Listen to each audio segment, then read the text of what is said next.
Hello, all. This is Kristen Brindley, your publisher of DC Metro and Nova Real Producers. I'm here with Jen Mack. Thank you so much for being with us. Thanks for having me. Happy to be here. She is our cover story, and if you didn't check it out yet, she's our September cover story, page 45. And Jen, she's been part of real estate industry as a realtor for 15 years, and she's a mom, a wife. She has lived in a lot of different houses. I love the party trick you were talking about earlier, being able to uh, see a house in a picture and be like, oh yeah, that's in this area of Alexandria, or it's in this area, and knowing where that house is. And her team, you have 5 agents, and it looks like in 2020 you're going to do over $50 million in business. Mhm. So listen up, everybody. It's definitely someone to learn from right here. So Jen, you're a real smart gal. Why real estate? Tell us your journey. How did you end up in real estate? Yeah, so first of all, thank you for having me. I appreciate it. I went to University of Texas in Austin, and I've always been more of a worker really than a scholar. I mean, I did fine in school, but I was always really happy to just be done with it and get on to where I could be working. So I graduated college in 3 years. I got a Spanish degree because I went to the counselor or whatever, and I said, "What degree can I get to graduate the quickest?" And so they looked at my high school credits and college courses I wanted to take, and I wanted to study abroad. And they said, Spanish will be the fastest, 3 years. And I said, okay, awesome, sign me up.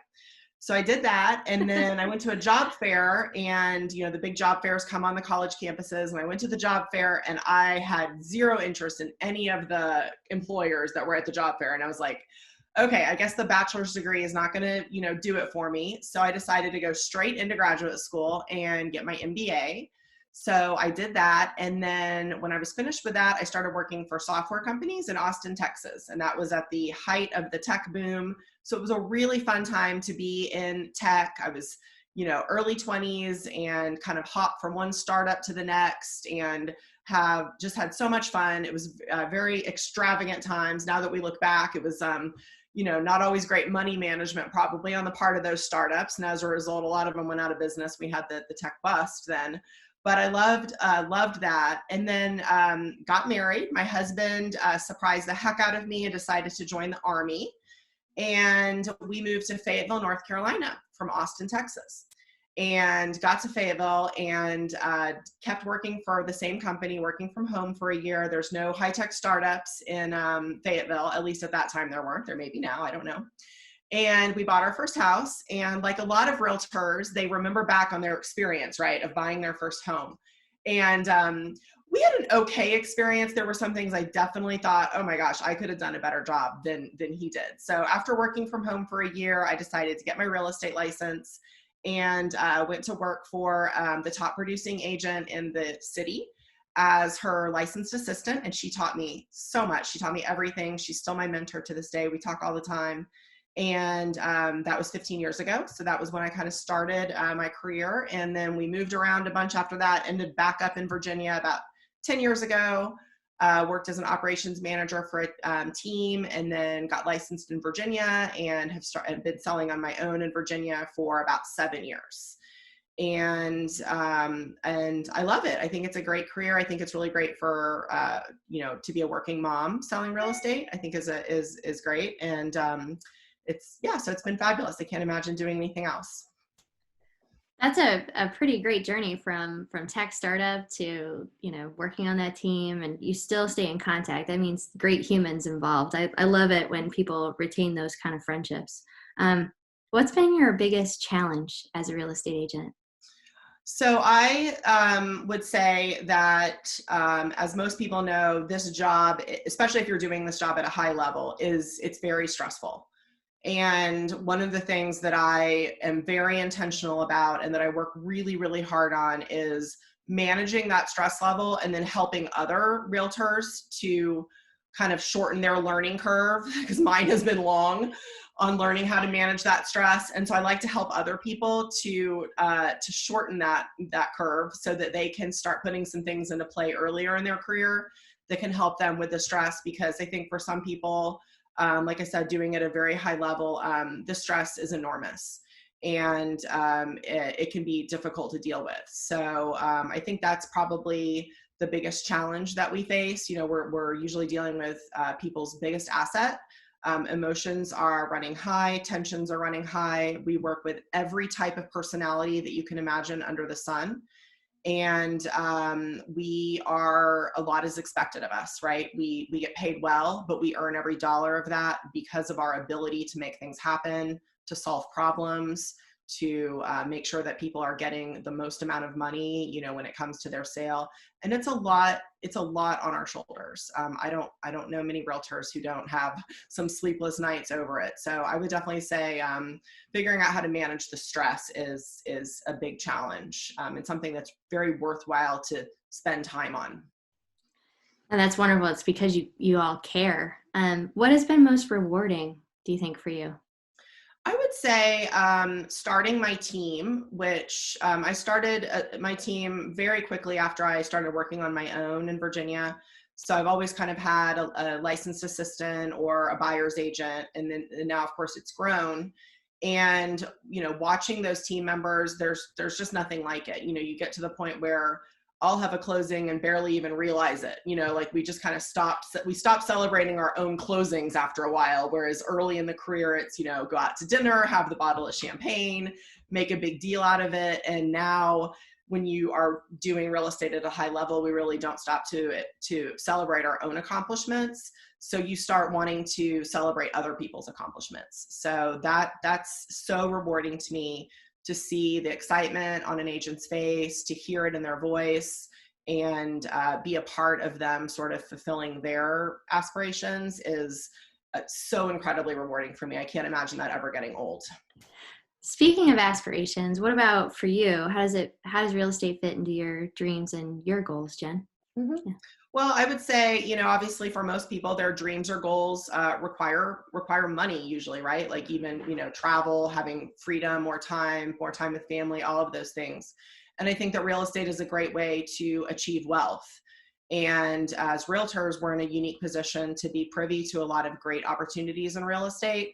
And I think that my opinion is that not enough realtors take advantage of those opportunities. So that's another thing that I love teaching about and sharing about. I'm an investor myself. And so I think that our insider knowledge that we have of different opportunities, if we take advantage of that in a good way, can really help us, on the financial side of achieving our goals, as well as the fact that as you're building a team, our in-person presence is required less and less, right? We're still connected, we're still available, but the opportunity to have flexibility in our schedule and do that traveling, you have to earn that, right? But once you've earned it, and you've got great people working with you, real estate fits in perfectly with that ability to have some more freedom and flexibility. Can you define success for us? So for me personally, I measure my success based on how much of my time I'm spending doing things that only I can do. So the more time that I'm spending doing things that I could be leveraging out to other people, the less happy that I am, right? So my goal is to structure my day so that I'm spending as much of it as possible doing only the things that I can do, which is leading, mentoring, coaching, negotiating, advising, being with my family. Those things can only be me. If there's tasks that can be somebody else, and I have figured out a good way to have it be someone else, do those things in excellence, to me, that is a success. So can you tell us about your family, please? Yes. So I have an awesome husband, Chris, and I got him to be a good sport and be in some of the pictures in the magazine. And he is, I would say, one of the keys to my success. And when I'm talking to younger agents, I say, be careful who you choose to partner with, right? I mean, their support is really something that is almost essential to have. The real estate profession has a very high divorce rate. And that's something that a lot of people don't want to talk about, but I think that it's important to think about that, because real estate really isn't just a job. It's more of like a lifestyle. And so anyway, so Chris is fantastic. He's very supportive, but he also knows when to put his foot down and say, no, that's not happening. You need to rethink that. So he's a great kind of sounding board for me, and in general, though, extremely supportive and very proud of me, which is nice. I have a daughter who is almost 13. Her name is Riley, and she is amazing. She is my helper. She helps me make things happen. She's creative, just a joy to be around. And I love to drag her with me on as many real estate errands as I can get her to come with me on, because she's really good. She has a good eye for things, and helps me out a lot. And then my little guy, Dane, is 8, and he is just this hilarious little kid. I love him. I get to just be playful when I'm around him and kind of lose that, businesswoman side of me and just sit on the floor and build some Legos. And I think that's really good for me to have. So yeah, that's my immediate family. And I've got a lot of family in the area, and love spending time with them, and definitely part of, my reason to want to have success, so that I can, treat them to fun things and, go on trips and spend time with everybody. So. Well, it sounds like you have another generation of realtor right behind you, and Riley, and we will see. Curiosity. I love what you said about spending time, with Dane, with your 8-year-old. Curiosity as a leader, I feel like, is really important. And you talk about leadership a lot. I know it seems very important to you. So I think that's fantastic. What are you currently learning about? Well, funny you should say leadership, because that honestly, through the COVID crisis, I would say leadership has been more important than ever. And it's also been more challenging than ever to be a leader. And I look at our leaders in our nation, and, on a national level, and as well as on a local level, you look at I was listening to the school board meeting last night and thinking about these people with just an impossible job, right? Leadership is more important than ever these days. And I have several leadership positions through a networking group that I'm a part of, and through my church, and then of course on my team. And so the more I can learn about leadership, the more I feel like I can grow as a person, as an employer, and do a better job of supporting the people around me that I care about, and the organizations that I care about. So I don't think we can ever learn everything there is about leadership. It's such an important topic to study. It's a journey, isn't it? Mm-hmm. Are there any books or classes or inspirational quotes or things about leadership, or that are your favorites that you'd want to share? There's a book called Playing Big, and it's by Tara Moore. And I pulled it out in preparation for this because I wanted to make sure I got it right. Her last name is Mohr. And the book, it says Practical Wisdom for Women Who Want to Speak Up, Create, and Lead. And I read it several years ago, and I've read it again recently. And I think that it's an awesome book for any woman who wants to grow as a leader, not even necessarily on a real estate team, but just in general, the concept of playing big in life, and not trying to shrink ourselves down to fit what other people are comfortable with, but being willing to step outside of that and say, you know what, this is what I want for myself, and I know that I'm capable of doing it, and I don't need to apologize for it. And I have a plan, and I'm going to make it happen. And, not worrying so much about what people think or whether people are comfortable with what you're doing. Because other people growing makes a lot of people uncomfortable. And you have to be willing to step away from that and not let it influence you in a negative way, I think, in order to really have the tenacity and courage to keep going. Yes, I 100% would agree with you. And people are uncomfortable with change, right? And growth and change. What are your hobbies and interests outside of the business? Like, is there anything you all like to do together? So we love to be in Colorado. My parents live there half the year. And so we spend a lot of time in Colorado hiking, snowshoeing in the winter, just being outside in the mountains. My family loves to do that. So we have a hike that we take as a family every summer, and we try to get a little farther and farther every summer, which is really fun to do with the kids and just kind of see their progression. So that is something that we love to do. I love to exercise, which I'm fortunate that I actually like to do it, because I know for a lot of people, they don't like to, but I think that as a real estate agent, going back to the whole stress issue, exercise is so important. So pretty much every day I'm at Orange Theory. I'm like a fixture there every morning doing my thing. And I think that it's a fantastic way of managing our stress level. And I see a difference every single day that I go work out in the morning versus not working out in the morning. I see a difference in how short my fuse is, my patience level for people around me, my ability to really, think creatively and to just have that stamina to get through these long days, which especially during COVID are harder than ever, I think. So I think that that's really important. So spend a good amount of time working out, and I love it. That's fantastic. What do you think sets you apart or makes you different? I have always been told that my tenacity is what sets me apart. So I grew up in a family where we were really not allowed to complain. And I don't necessarily think that's the best way to grow up. I have changed that mantra in my family. I think that there's some very healthy complaining that is good to do. But we really, growing up, it was like, you don't say I can't, you don't say I don't know, you don't say I can't figure it out. That was not something that was ever acceptable. And so in real estate, I always say our job really is solving problems. That's our job, right? So at first everything's fine.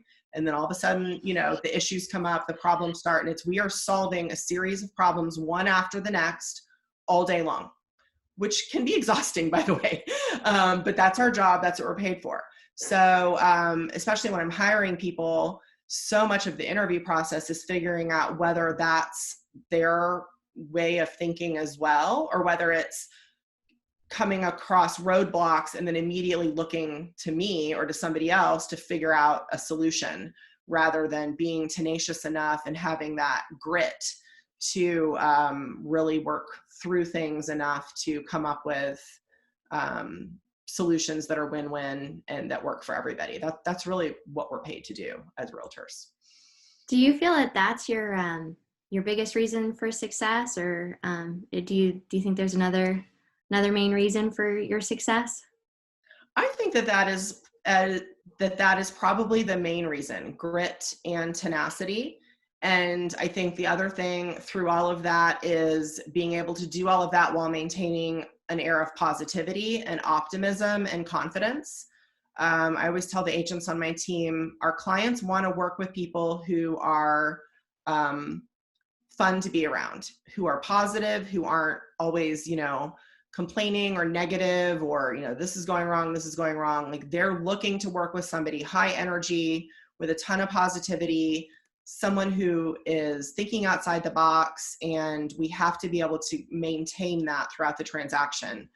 And, sometimes it's hard, but that's where that stamina comes in. And, having only positive influences coming into us in terms of what we choose to intake, books, social media, people around us, all of that. And then that's going to really reflect throughout the work that we do with our clients. What do you think is something that you have done that other real producers absolutely should do? Keeping track of every single person that you meet is really, really important. So our database really, right, is such a big key to our success. And making sure that every single time we meet somebody or have a real estate related conversation, we're actually keeping track of that person in some way. I always say that if I had, from day one, if I had kept track of every single real estate related conversation I'd had and communicated with that person systematically up until now, I would be a gazillionaire.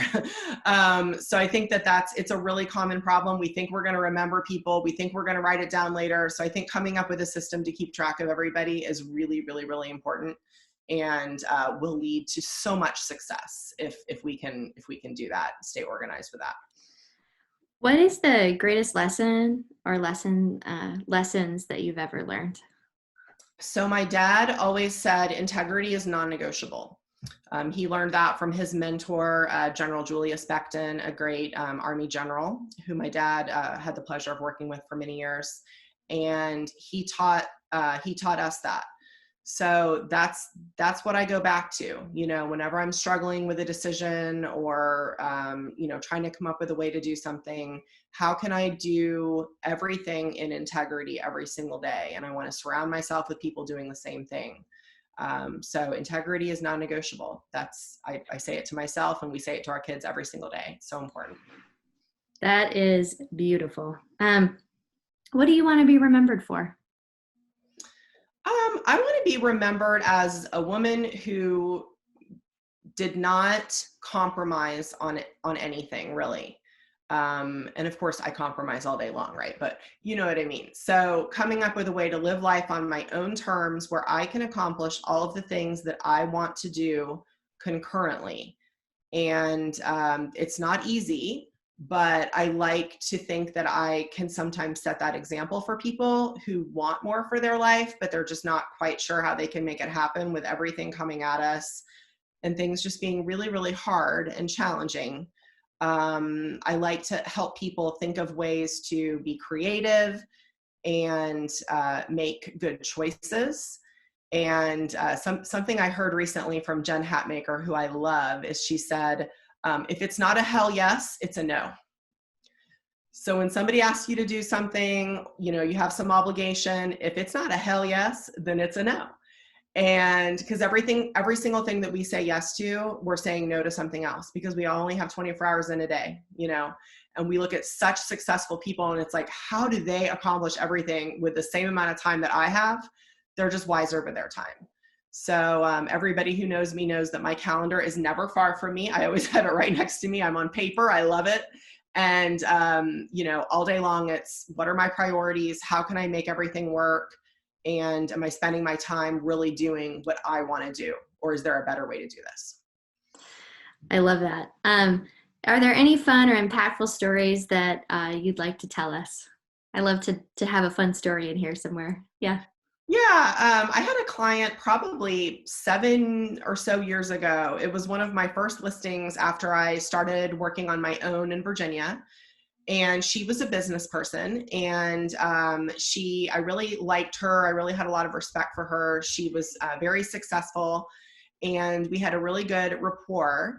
And I remember on one of our first appointments together, we were outside in front of the townhouses, and we were walking, and she was showing me something.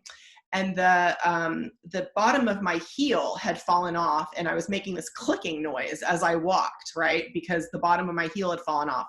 And I had noticed it that morning, and I just thought, I don't have time to figure out some other shoes. No one's going to notice, and I wore it. So we're walking down the sidewalk, and she stopped me. She said, Jennifer. And I turned around, and she said, let's talk about your shoe. And I was like, oh my gosh, she's going to like lay into me. And she said, you are a successful woman. You are going places in your career. People notice small things like that. You need to pay attention and not present yourself in that way with that broken shoe. You need to leave here and go directly to get your shoe fixed or to buy another shoe. And the lessons that I learned from that, number one were, the details matter, right? So I'm never going to wear a broken shoe to an appointment again, but it was a bigger lesson than that for me. It was women helping women. She was bold enough to not worry that I was going to get my feelings hurt, that I was going to get upset, that I was going to be nervous or start crying. She was bold enough and confident enough to say, I'm going to share this lesson with someone. And she's probably 20 years older than I am. I'm going to share this, and it's going to be something that's going to help this person. And she was willing to do that. And I'll never forget that she did that. And so I always try to take the opportunity when I can do the same thing and help another woman out, or a man. I'm bold enough to do that. And every single time the person sincerely thanks me. And so I think that we need to not be scared to help each other out and to point things out and to call people out on things that we think they might not be aware of, because I think that it will contribute to everybody's success. I absolutely love that. It's an honor and a pleasure to have you on. And you heard it here at Nova Real Producers. If you haven't checked out Jen's story, definitely do so. And, thanks so much, Jen. Appreciate you. Thanks for having me, Kristen. Bye, everybody.